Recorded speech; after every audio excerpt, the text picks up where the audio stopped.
Hello friends, कैसे हैं आप सब लोग।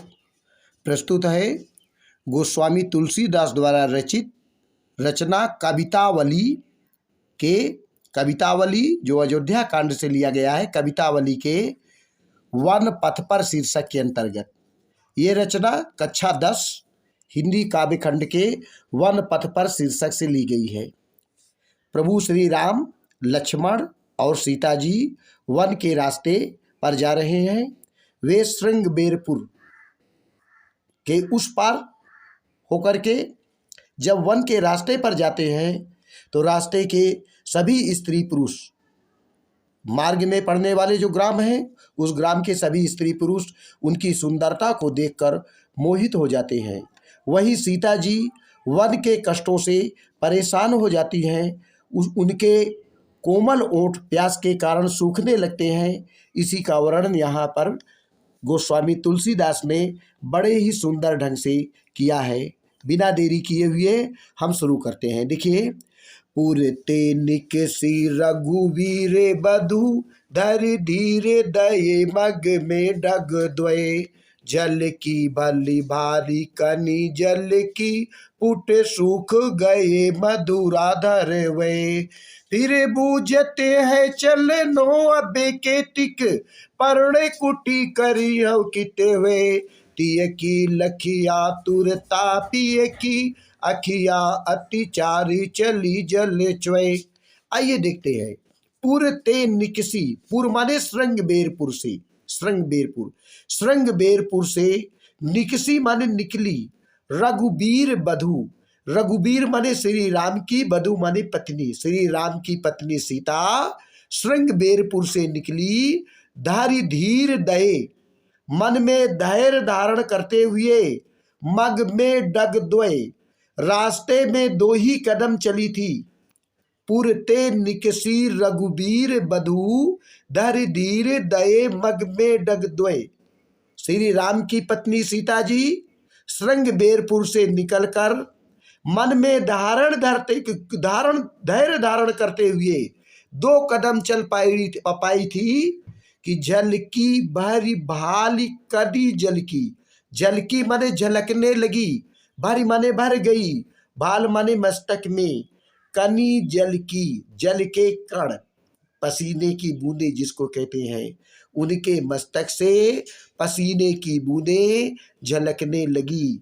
पुट सूख गए मधुराधर हुए, और उनके मधुर ओठ प्यास के कारण सूखने लगे। फिर से देखते हैं। पुरते निकसी रघुबीर बधु धर धीर दये मग में डग द्वय। श्री राम की पत्नी सीता जी श्रृंगबेरपुर से निकलकर मन में धैर्य धारण करते हुए 2 ही कदम चल पाई थी कि जल की भरी भाली कनी जल की, उनके मस्तक से पानी की छोटी छोटी बूंदें जिसको पसीने कहते हैं झलकने लगे, झलक आए। पुट सूख गए मधुराधर हुए, और उनके ओठों के, कोमल ओठों के दोनों पट सूख गए। सीता जी फिर बूझती है चलनो अब केतिक। सीता जी प्रभु श्री राम से बूझती है माने पूछती हैं कि चलनो अब केतिक, अभी हमें कितनी दूर और चलना है। अपर्ण कुटी करियो कितवै, और किस जगह हम रुककर पर्ण कुटी का निर्माण करेंगे। फिर बूझती है चलनो अब केतिक पर्ण कुटी करियो कितवे। सीता जी प्रभु श्री राम से पूछती हैं अभी हमें और कितनी दूर चलना है और हम लोग किस जगह रुककर पर्ण कुटी का निर्माण करेंगे। तिय की लखी आतुरता पी की, अपनी पत्नी की इस व्याकुलता को देखकर, तिय माने पत्नी की, लखी माने देखकर, आतुरता माने व्याकुलता को, पिय की, पिय श्री राम के लिए आया है, पिय की अखियां अतिचार चली जल चुए, उनके सुंदर आंखों से, चारु माने सुंदर, अखियां माने आंखों से, उनके अत्यंत सुंदर आंखों से चली जल चुए, जल की बूंदें गिरने लगी, अर्थात आंसू गिरने लगे। सीता जी की इस व्याकुलता को देखकर श्री राम की आंखों से आंसू गिरने लगे।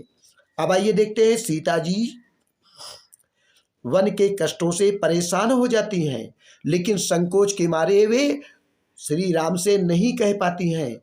तो वे लक्ष्मण जी को बहाना बनाकर कहती हैं कि जल को गए लखन है लरिका, परिकौ पिए चाह घरी के हुए ठाड़े, पोछी पसे उ बयारी करो, अरु पाए पखारियो भूभुर ढाड़े, तुलसी रघुबीर प्रियाश्रम जानी के, बैठे विलंब लव कंटक काढ़े, जानकी नाह को नेह लख्यो, पुल को तन बारी बिलोचन बाढ़े, जानकी नाह को नेह लख्यो, पुल क्यों तन बारू बिलोचन बाढ़े।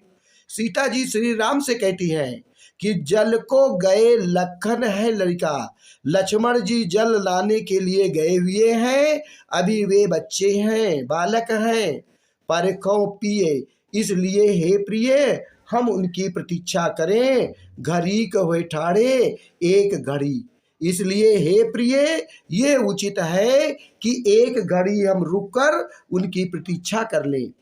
पोंछ पसेऊ, मस्तक में आए हुए पसीने को पोंछ ले, बयारू करो और अपने आंचल से थोड़ी सी हवा ले ले, और पाय पखारियो भूभुर डाढ़े, और ठंडे जल से, पखारियो माने धुल दे, भूभुर माने जलते हुए पैरों को, और जलते हुए पैरों को ठंडे शीतल जल से धुलकर थोड़ी सी शीतलता प्राप्त कर दे।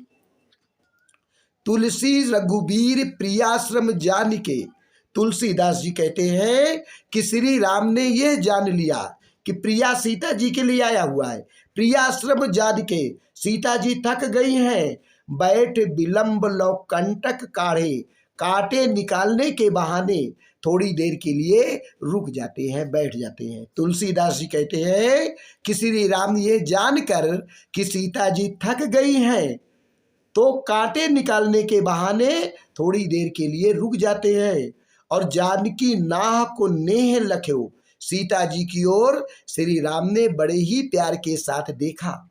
पुल को तद बार बिलोचन बाढ़े, उनका मन पुलकित हो गया और आंखों से आंसू निकलने लगे। आइए देखते हैं तीसरा पद। रानी मैं जानी अजानी महा, पबी पाहन तुहु ते कठोर हियो है, राजहूँ काजे अकाजे न जान्यो, कहोती को जिन काने कियो है, ऐसी मनोहर मूर्ति ये, बिछुरे कैसे प्रियतम लोग जियो है, आखिन में सखी राखी बेजोगे, इन्हें कि में कह बन बास दियो है, आखिन में सखी राखी बेजोगे, इन्हें कि में कह बन बास दियो है। नगर के लोग आपस में विचार करते हैं कि रानी मैं जानी अजानी महा, हम लोगों ने ये जान लिया कि रानी कैकेयी के लिए आया है। रानी मैं जानी अजानी महा, हम लोगों ने ये जान लिया कि रानी कैकेयी बहुत ही अज्ञानी है, अजानी अज्ञानी, पबि पाहन हूते कठोर हियो है, और उनका हृदय पबि माने वज्र के समान कठोर है।